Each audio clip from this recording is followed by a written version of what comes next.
نفرهرو اللي في الصورة قدامنا دي بالألوان الزاهية الرائعة اللي انتوا شايفينها دي الإلهة نخبت.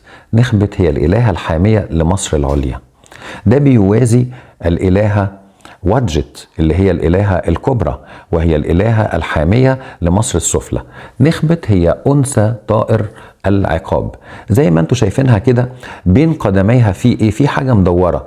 الحاجة المدورة دي اسمها شن أو شنو. الشن او الشنو ده هو بيضة الجعران. المصريين القدماء كانوا بيعتقدوا ان ده رمز للابدية. ليه؟ لان الجعران بيمثل الاله خبر او خبري اللي هو بيمثل شروق الشمس. وعند المصريين القدماء كان شروق الشمس هو رمز للميلاد.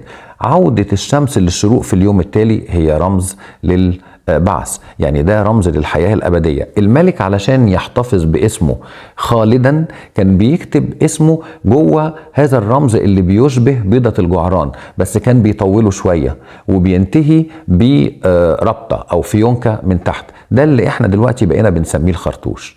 يبقى الخرطوش جاي منين؟ جاي من الشنو أو بيضة الجعران.